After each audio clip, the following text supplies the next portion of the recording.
오늘 발표할 논문은 How hard are computer vision dataset라고 하면서 데이터셋의 difficulty를 측정하고자 한 논문입니다.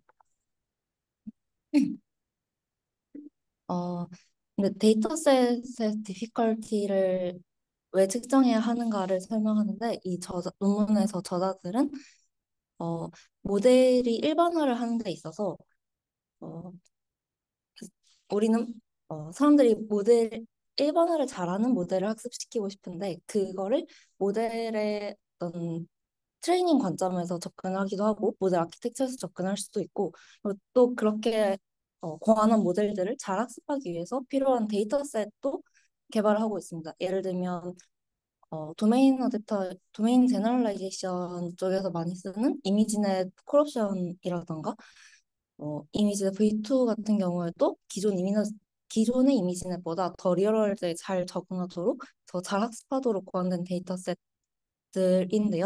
그래서 이 논문에서는 그런 데이터셋들이 실제로 현실의 문제를 얼마나 잘 반영하고 있는가, 얼마나 모델이 일반화를 하도록 학습시킬 수 있는가를 데이터셋의 디피컬티 관점에서 바라보고 있습니다. 그래서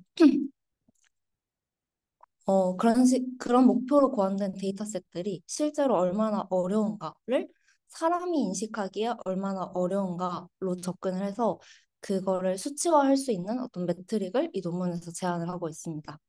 그래서 그렇게 데이터셋의 디피컬티를 매트릭으로 객관적인 지표로 가지고 있을 때 더 좋은 점은 무엇일까를 이렇게 네 가지 이유로 설명을 하고 있는데요. 첫 번째로는 데이터셋이 실제로 얼마나 어렵고 얼마나 쉬운 이미지들을 포함하고 있는지를 아래 그림과 같은 분포로 확인함으로써 그 데이터셋의 비어있는 그러니까 이 난이도의 갭을 더 확인할 수 있다.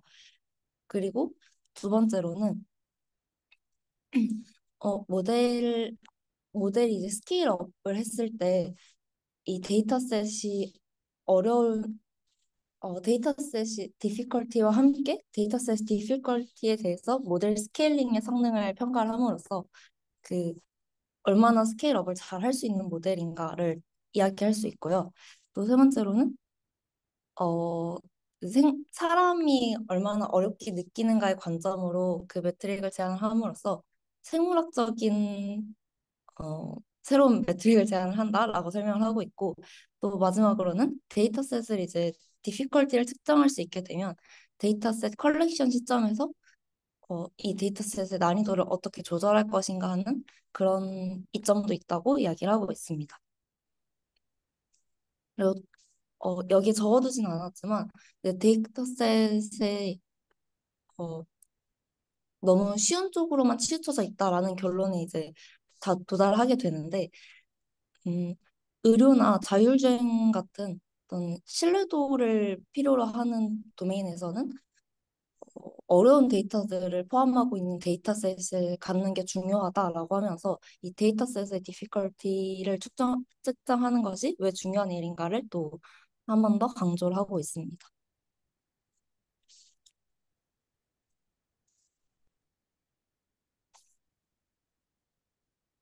근데 이제 본격적으로 이 저자들이 어떻게 데이터셋의 디피컬티를 측정했는가 설명하기에 앞서서 어, 데이터셋의 디피컬티를 수치화한 거는 이 논문에서 이제 새롭게 제안을 하고 있는데 그 이전에 이미지가 얼마나 학습하기 어려운가 이미지 디피컬티를 어, 측정하고자 시도한 연구들이 있었다고 합니다. 그래서 제안됐던 방법들은 C스코어나 여기 variance of gradients 등의 방법들이 대표적으로 있는데 이 방법들은 어, 이미지가 얼마나 학습 과정에서 초반에 학습되는지 그리고 나중에 학습되는지에 따라서 더 나중에 학습될수록 어려운 이미지다라는 관점에서 매트릭을 제안을 했다고 하고 그리고 또 다른 접근은 이제 어, 이미지 클래시피케이션 하는 데 있어서 더 앞쪽 레이어에서 학습이 되는지, 더 나중 레이어에서 학습이 되는지를 수치화한 지표도 있다고 합니다. 네, 이런 지표들을 사용해서 이미지 디피컬티를 측정해 보았을 때, 이 논문에서 저자들이 계속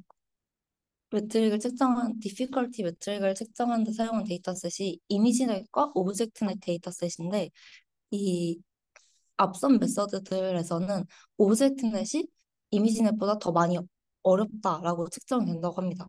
근데 이 논문에서 저자들이 사용한 방법으로는 오브젝트넷과 이미지넷은 크게 다를 바가 없고, 어, 이 이유에 대해서 또 얘기를 하면서 오브젝트넷은 실제로 사람이 보기에 어려운 게 아니라 그냥 모델이 학습하기에 어려운 데이터셋이다라고 이야기를 하고, 이 기존의 이미지 디피컬티를 측정하는 방법들은 기본적으로 어려 어려운 정도를 측정하는 게 아니라 어떤 학습이 얼마나 빨리 되냐 늦게 되냐 어 이런 것이기 때문에 디피컬티에 대한 것이 근본적으로 아니고 트레이닝 셋이나 모델 아키텍처 옵티마이저 등 다른 요소에 훨씬 영향을 많이 받아서 그렇다고 합니다. 그리고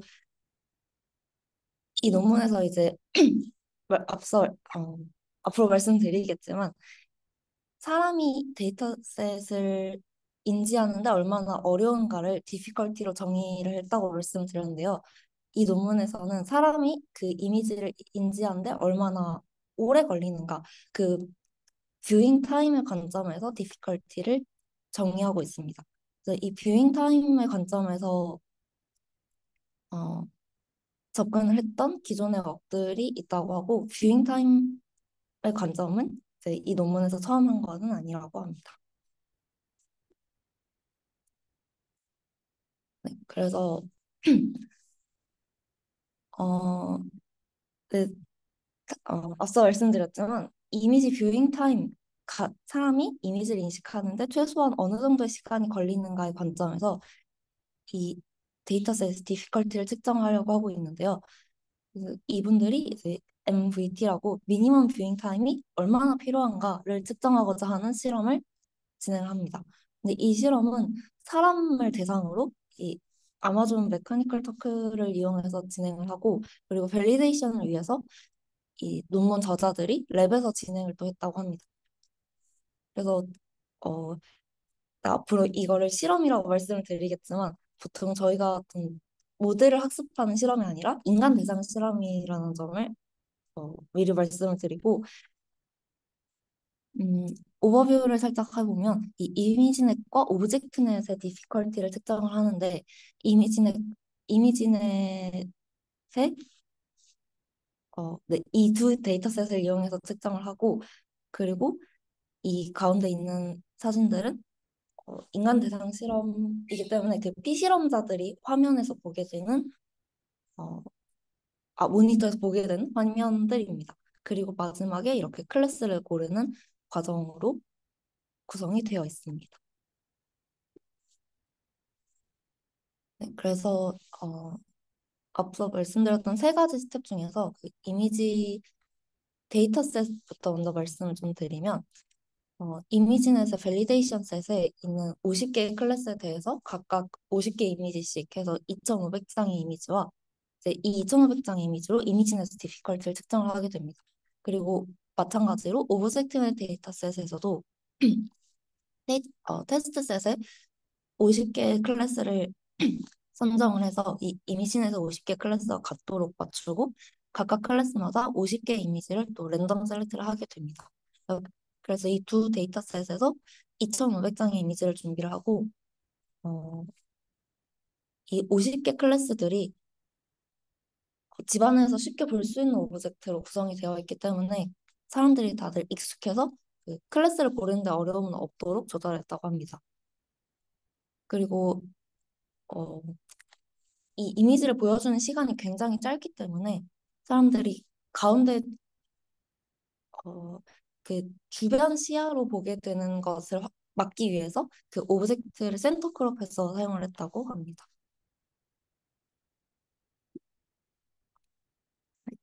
그래서 이렇게 이미지를 준비를 했고, 그 프로세스가 어떻게 진행이 되냐면 피실험자들이 이 미리 50개 카테고리가 어떤 것이 있는지 알도록 숫자를 시키고, 그리고 그 화면에 대한 스크린에 대한 칼리브레이션 과정을 진행합니다. 그래서 스크린 사이즈를 모두 피실험자에서 동일하도록 맞추고 그리고 그 실험자와 스크린 사이의 간격을 또 조절하고 그 일정하도록 조절을 해줍니다. 그리고 그 MVT를 측정을 하는 데 있어서 이 여섯 가지의 타이밍에 대해서 각각의 실험자가 이미지 하나씩을 확인을 하게 됩니다. 근데 이 여섯 가지 타이밍이 굉장히 짧은데 어, 보통의 모니터 60Hz 모니터에서 1프레임부터 시작을 해서 이렇게 다섯 가지 다섯 가지 타이밍을 갖고 있고 그리고 이 10초의 타이밍은 사람들이 얼마나 정확하게 선택을 할 수 있는가 그 애큐러시를 확인하기 위한 타이밍이라고 합니다. 어, 그리고 이제 이 캘리브레이션 스텝 후에 이렇게 이미지를 바로 보게 되는데 그 전에 이 화면 조정을 하는 십자가가 어, 이렇게 한번 나타나고 그리고 아, 이 화면 조정하는 십자가가 나타나고 그리고 이미지를 아까 말씀드렸던 그 여섯 가지 타이밍 중에 하나로 보여준 다음에 이 이미지를 시각적으로 기억을 해서 후처리를 하지 못하도록 마스크를 보여준다고 합니다. 이 마스크는 어, 어떤 시각적인 인지 약간 인지 과학 측면에서 어, 많이 사용하는 그런 마스크인 것 같습니다. 음, 그리고 이제 마스크까지 본 이후에는 이렇게 50개의 클래스를 주어지고 제한 시간 없이 그 앞서 본 이미지에 대해서 클래스를 선택을 하게 됩니다.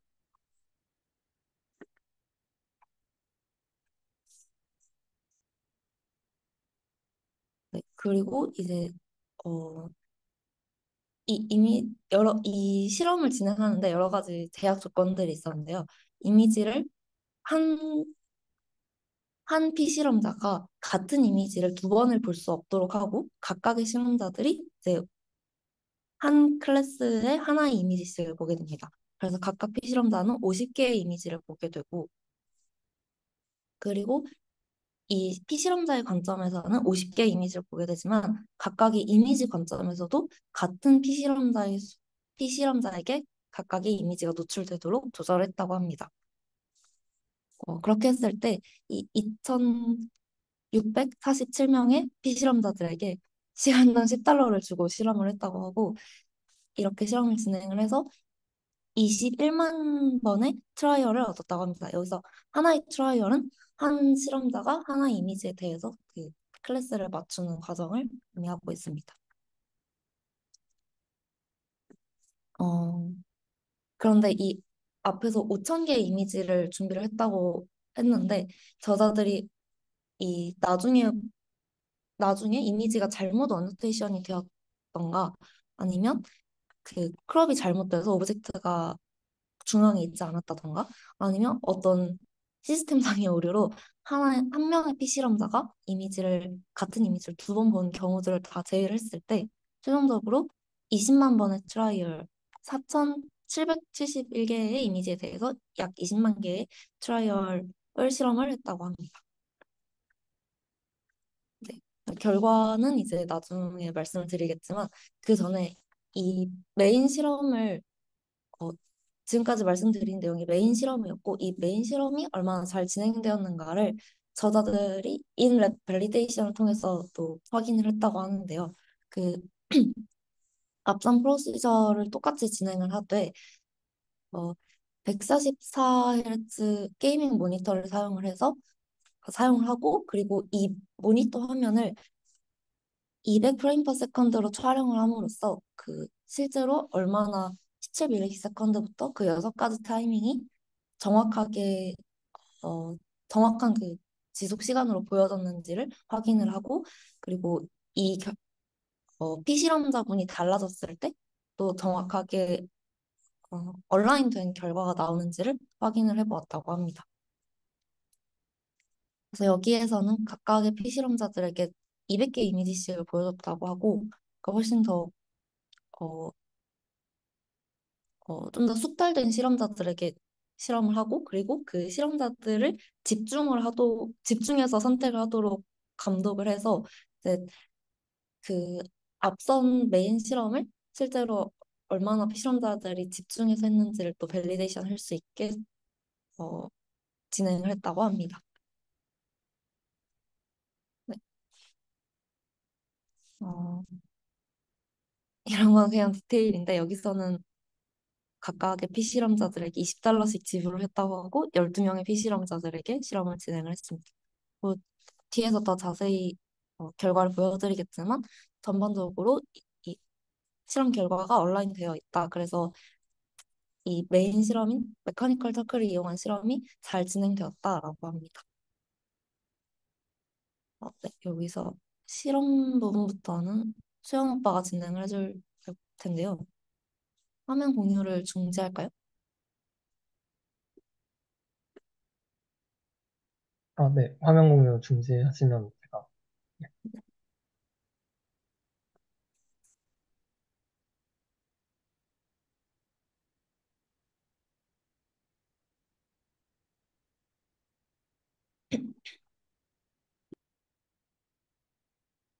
음,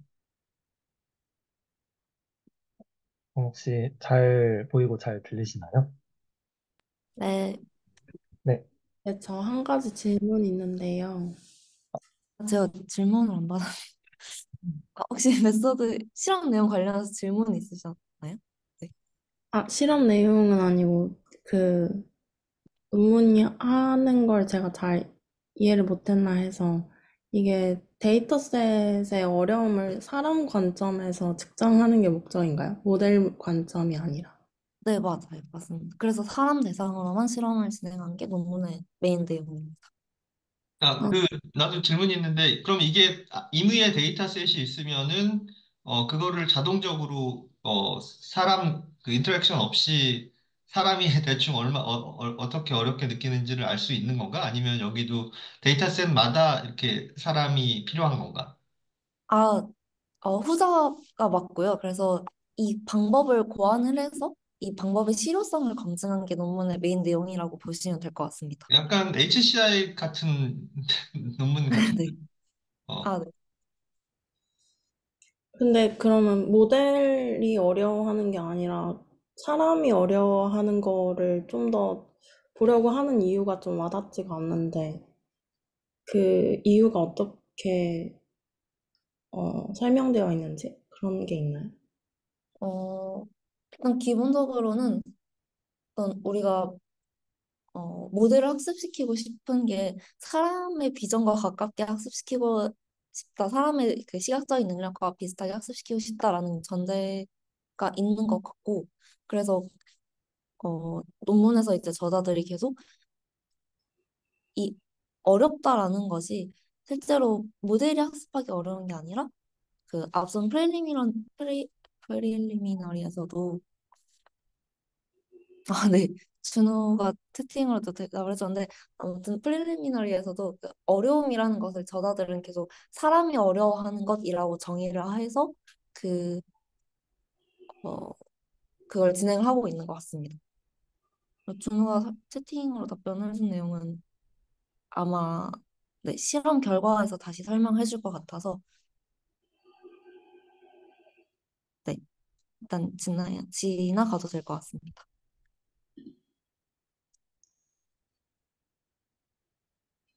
혹시 다른 질문 더 있으셨나요?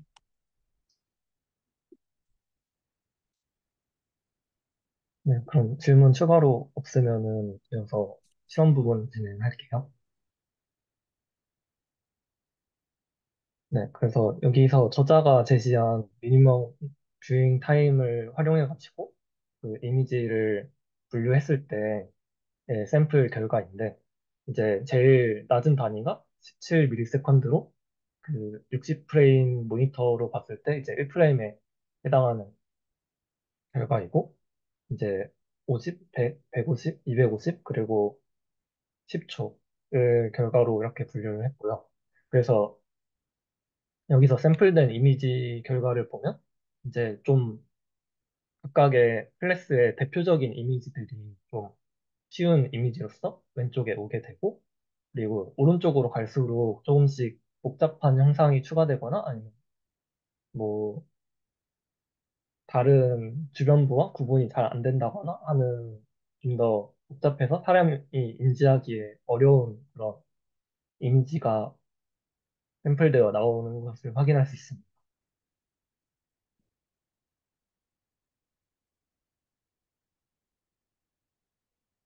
네, 그래서 이 저자가 한 실험이랑 그리고 이제 연구실에서 실험을 진행했을 때 결과를 비교한 실험인데요. 이거는 그 실험을 한 이유가 자기들이 정말로 원하는 세팅대로 이제 연구실에서는 완벽히 제한된 환경에서 실험을 할 수 있으니까 원하는 이제 오른쪽에 나오는 결과가 연구실에서 제한된 환경에서 한 실험 결과이고, 그리고 아무래도 아마존 메카니컬 털크를 사용해서 한 실험은 온라인에서 진행하는 실험이니까 우리가 원하는 대로 실험 결과가 잘 나왔다라는 것을 보여주기 위해서 연구실에서 한 실험과 온라인에서 한 실험의 결과가 비슷하다는 걸 보여주기 위해서 한 실험인데요.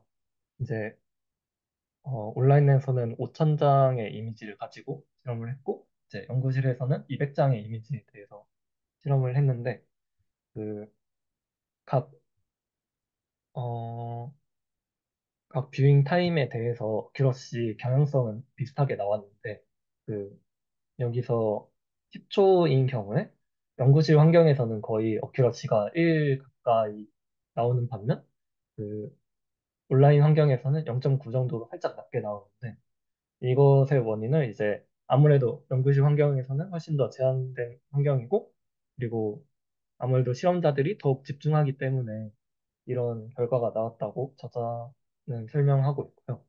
그리고 이제 17ms에서 오히려 더 낮은 결과가 나왔는데, 이것에 대해서는 이제 연구실에서 그 모니터를 144Hz 모니터를 사용했고, 아무래도 일반적인 온라인에서 하는 실험자들보다 더 좋은 모니터를 사용했기 때문에 이 거기서 오히려 더 좋은 모니터를 사용해서 실제로 이 이미지가 보여지는 시간이 더 짧았을 가능성이 있다라고 이제 저자가 설명하고 있습니다.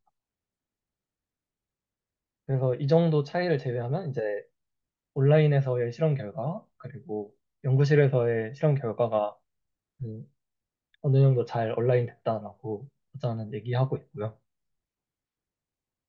네. 그 다음으로 이제 각 미니멈 뷰잉 타임에 대해서 그 어큐러시를 보여주는 표인데, 어 이제 각 경계값에 있어서 이제 50ms의 경우에 50ms일 때는 어큐러시가 많이 높은데 비해서 이제 17s로 가면 어큐러시 드랍이 확연하게 드러나고, 이제 마찬가지로 다른 뷰잉 타임에 대해서도 그 경계값을 넘어서면 어큐러시가 급격히 떨어지는 그런 모습을 보여줍니다.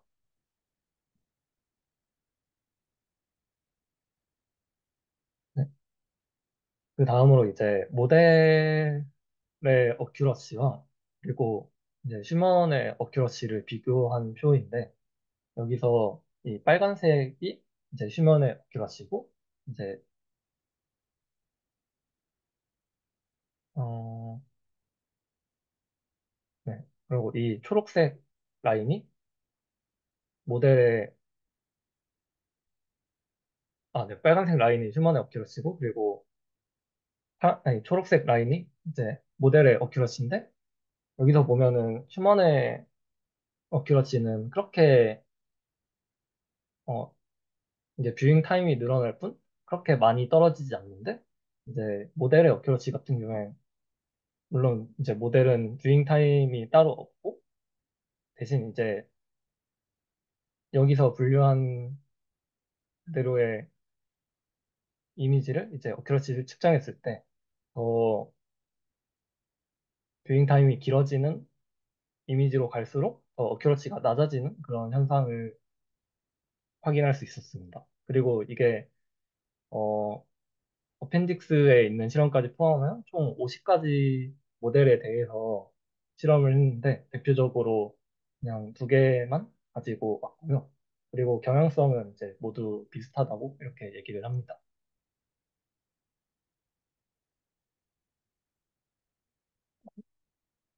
그 다음으로 이제 그 같은 모델 패밀리들끼리 연결을 해서 이제 같은 모델 패밀리면서 더욱더 큰 모델로 갔을 때 이 성능이 어떻게 변하나를 분석한 실험 결과인데 이 X축의 경우 17ms에 대한 어큐러시 갭이고 이제 Y축의 경우 10, 네, 10초에 대한 그런 어큐러시 갭인데 어, 이제 일반적으로 많은 모델들이 그 모델이 점점 커질수록 그 쉬운 이미지, 그러니까 이 X축 17ms 서브셋에 대해서는 더욱더 잘해지는데, 근데 이 10세컨드 서브셋에 대해서는 그렇게 성능 향상이 크지 않다라는 얘기를 하고 있고요. 그리고 이거는 되게 별로 좋지 않은 현상인 게, 이 X축이 쉬운 데이터, 그리고 Y축이 어려운 데이터이니까, 이제 모델이 더 커질수록 그 쉬운 데이터에 대해서만 더 잘하고 어려운 데이터에 대해서는 성능이 늘어나지 않는다라는 걸 보여주는 게 이제 이 모델들이 더 커짐으로써 좌우로 성능이 변하는 걸 얘기를 하고 있고요. 그리고 좀 더 이상적인 형태는 이 어큐러시 갭이 이제 쉬운 이미지 그리고 어려운 이미지에 대해서 모두 다 줄어드는 경우인데 이제 클립 같은 경우가 그 다른 모델들은 뭐 이 주황색 라인을 보면 쉬운 이미지에 대해서는 어큐러시 갭이 점점 줄어들지만 오히려 어려운 이미지에 대해서는 어큐러시 갭이 더 커지는 그런 현상을 볼 수 있는데 이거는 어떻게 보면 제너럴라이제이션 관점에서 되게 안 좋은 현상이라고 저는 얘기를 하고 있고요. 그리고 클립 같은 경우에 좀 유일하게 그 모델이 더 커질수록 어큐러시 갭이 이제 쉬운 이미지와 어려운 이미지 모두에서 더 좋아지는 그런 현상을 발견했다라는 얘기를 하고 있습니다. 이게 그 궁금한 게 그 심시엘알도 보면은 성능 똑같이 올라가는 것 같긴 하거든요.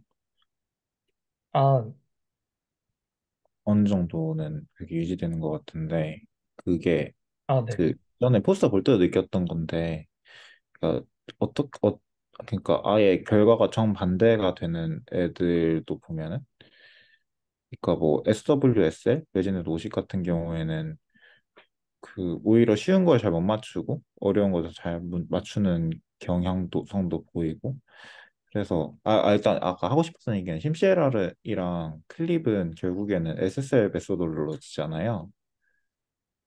네. SSL 메소돌로지가 이제 사람이 가지고 있는 그 뷰잉 프라이어를 끝에 그냥 비슷하게 따라가고 이게 그냥 SSL 메소돌로지가 아니라 그냥 슈퍼바이저드 메소돌로지는 그 정반대 양상을 따라가는 것 같은데 혹시 그 이유가 있나요? 이게 저자들이 무슨 말을 했나요, 여기서? 여기서 왜 그런 것 같다까지는 저자들이 얘기하지 않고, 저자들이 얘기한 건, 음, 그냥 이 현상 자체를 리포트한 것 같습니다. 여기서 더 심층적인 분석은 되어 있지 않은 걸로 봤습니다. 혹시 다른 멀티모달 모델도 한 것도 있나요? 어,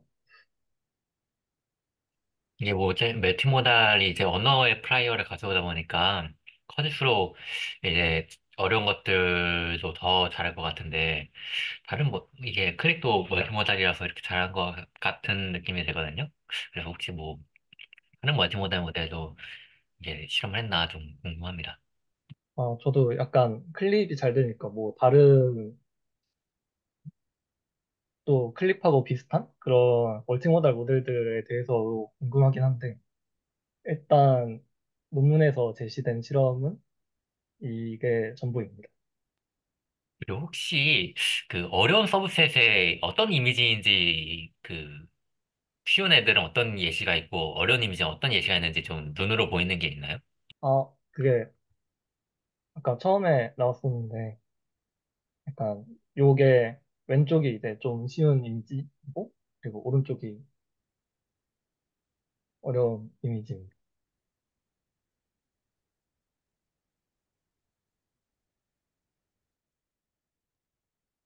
약간 이렇게 사람이 분류를 했다라고 하면 이 이미지 자체를 클래시피케이션 해도 되지 않을까? 트레이닝을 그래서, 많이 해가지고 어떤 이거를 에뮬레이션 한다라고 하면 여기 17ms보다 적은 애들은 쉬운 애들이니까 쉬운 애들하고 뭐 점점 이거를 리그레션 문제를 풀던지 어쨌든 해가지고 이거를 그냥 그 네트워크를 하나 트레이닝 해가지고 이런 데이터 가지고 얘는 쉬운 애, 얘는 어려운 애 이렇게 이런 식으로 해서 분류나 리그레션 문제를 푼 다음에 뭐 이거 가지고 어 어떤 이미지가 있으면 얘는 쉬운 애인지 어려운 애인지 일단 분류하고 그 다음에 클래시피케이션 한번 해보고 뭐 이런 것도 해볼 만할 텐데 그런 거 안 했네. 그래서 그, 그냥, 어, 약간 이미지 자체의 디피컬티를 측정하는 그런 매트릭들이, 그런 메소드들이 여러 있는데, 뭐 이 논문에선 이 뒤에 실험도 나오겠지만, 그 실제로 그런 이미 기존에 있는 메소드를 사용했을 때, 어, 네, 기존에 있는 메소드를 사용해서 이제 어떤 이미지가 어렵고, 그리고 어떤 이미지가 쉬운지 분류했을 때 결과랑, 그리고 이 저자가 제시한 그 사람한테 직접 실험해서 어려움을 분류한 결과랑 이제 코릴레이션이 얼마나 있는지 실험한 결과도 있는데, 그 결과를 보면은 그냥 뒷부분에 나오는데, 바로 그냥 결과를 보면 이제 C 스코어가 이제 트레이닝 과정에서 모델의 컨시스턴시가 얼마나 되는지를 이용해서 측정한 그 이미지의 어, 네, 이미지의 디피컬티이고, 그리고 프레딕션 뎁스가 이제 모델의 얼리 레이어에서 프레딕션 결과랑, 그리고 파이널 레이어에서 실험 결과가 얼마나 일치하는지를 가지고 측정한 이미지의 디피컬티이고, 그리고 퍼터베이션이가 그 어드버서리얼 로버스티네스를 사용해가지고 어, 네, 데이터의 이제 디피컬티를 측정한 건데, 그 결과를 보면 이제 X축이 미니멈 뷰잉 타임으로 이제 저자가 대시한 사람을 이용해서 구한 웹트릭이고, 그리고 Y축이 그 그냥 모델을 이용해서 이미지의 디피컬티를 구한 결과인데, 보면은 코릴레이션이 꽤 그냥 높게 나타나는 걸 확인할 수 있어요. 그래서 방금 교수님이 말씀하신 그런 이미지의 디피컬티를 그냥 측정할 수는 없냐라는 거는 이미 꽤 많이 하고 있는 분야인 것 같고, 그리고 실제로 이 휴먼이 어렵게 느끼는 거랑 이 모델이 어렵게 느끼는 거랑 어떤 관계가 있냐고 했을 때 좀 시시하긴 하지만, 그냥 두 개가 잘 콜리레이트 되어 있다. 그냥 모델이 어렵게 느끼는 건 사람도 어렵게 느끼고, 그리고 뭐 사람이 쉽게 느끼는 건 모델도 역시 쉽다고 느낀다라는, 조금은 당연한 그런 결과를 얘기하고 있습니다.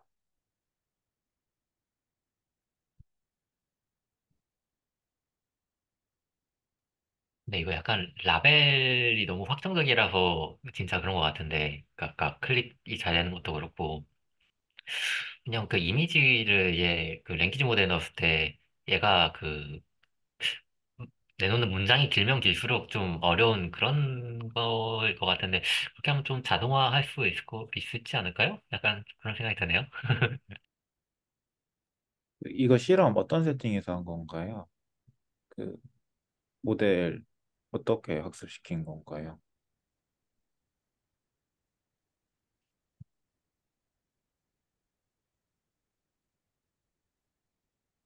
어, 그러니까 클립도 이렇게 되나요? 클립 이렇게 안 될 것 같은데.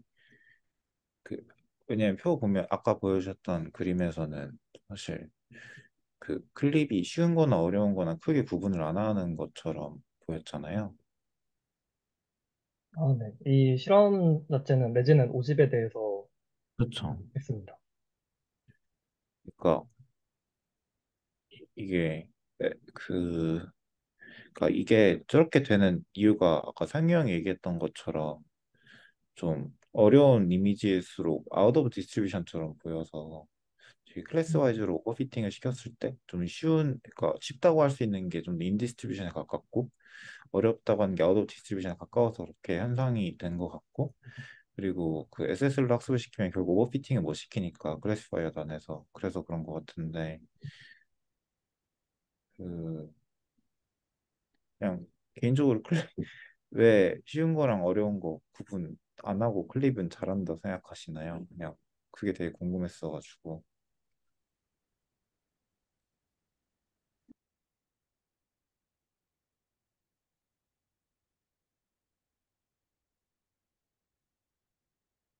이게 쉬운 거 어려운 거 구분 안 하고 잘한다기보다 여기서 말하는 게 그 갭이어 가지고 어쨌든 어려운 거에 대해서는 잘 못하긴 할 텐데 그 모델이 커짐에 따라서 갭이 더 줄어든다? 이런 거거든요. 그래서 이게 다시 한번 왜- 말씀해 주시겠어요? 그러니까 이게 쉬운 거랑 어려운 거 동시에 다 같이 잘 풀게 되는 거 아닌가요? 그러니까 양상이 그 심시에라만 정봤는데 아, 네. 왜 그러냐 하면 사실 그냥 플립이 그만큼 제너럴라이제이션이 더 잘 된다라고 그냥 볼 수 있을 것 같아요. 그러니까 심시에라도 그렇잖아요. 아, 네.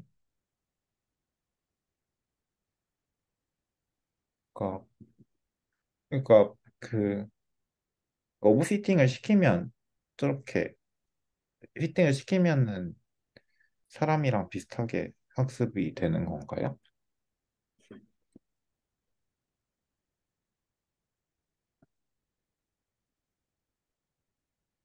질문 다시 한번. 네.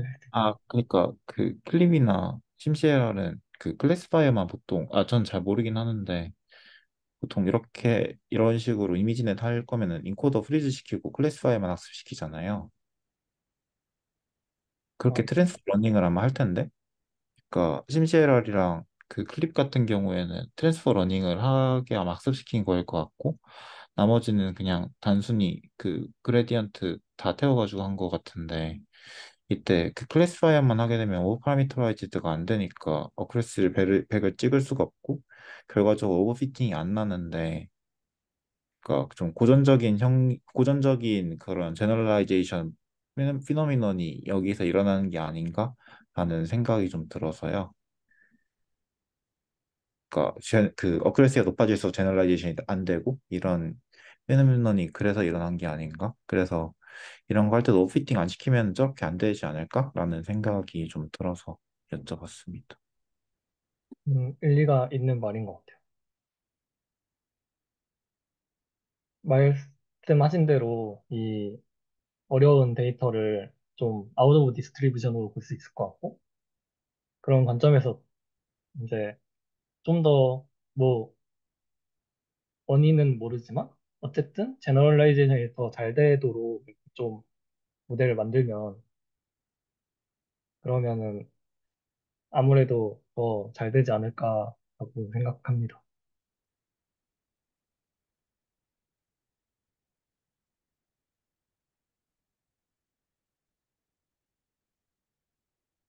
아, 감사합니다.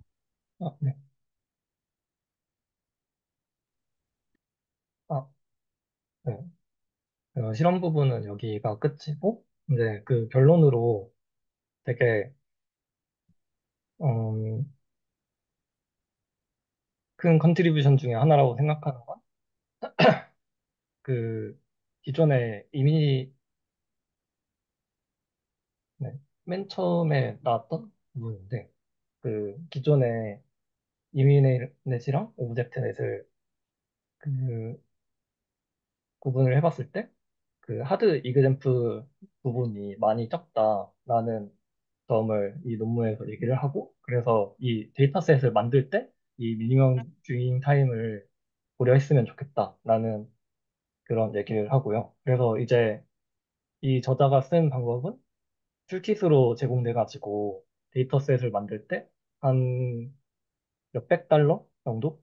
한국 돈으로 몇십만 원 정도의 돈만 있으면 이렇게 이 저자들이 제시한 미니멈 뷰잉 타임을 측정할 수 있다라고 얘기를 하고요.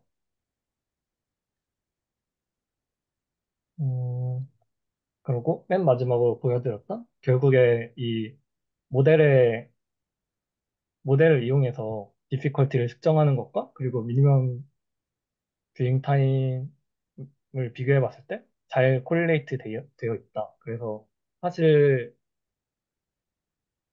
이 논문으로 제가 느꼈을 때는 데이터셋을 만들 때마다 사람이 이 뷰잉 타임을 직접 해가지고 실험을 더 하기보다는 이 모델 하드니스를 데이터 하드니스를 측정하는 그래서 데이터 어차피 그냥 모델을 이용해서 데이터셋 디피컬티를 측정하는 메소드랑 그리고 저자들이 제시한 미니멈 뷰잉 타임이 잘 어느 정도 콜레이트 하니까 이거를 꼭 미니멈 뷰잉 타임으로 안 해도 데이터셋 디스트리뷰션을 잘 맞춰서 이렇게 데이터셋을 만들면은 그러면 좋은 데이터셋을 만들 수 있지 않을까 이렇게 생각이 듭니다. 네, 그래서 오늘 발표는 여기까지고 혹시 질문 더 있으신 분 있을까요?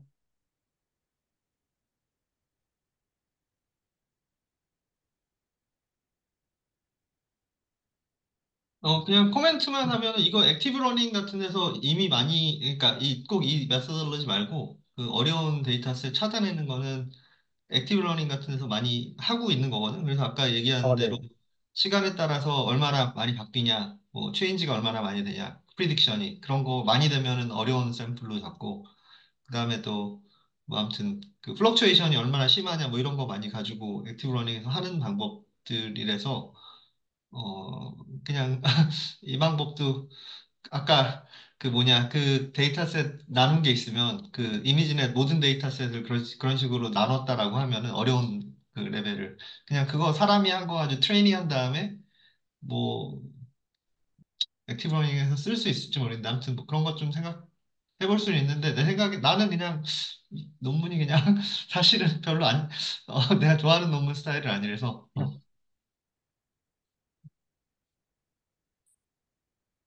일단 그렇다. 네, 알겠습니다. 네, 그러면 더 질문 없으시면 오늘 발표 여기서 마치도록 하겠습니다.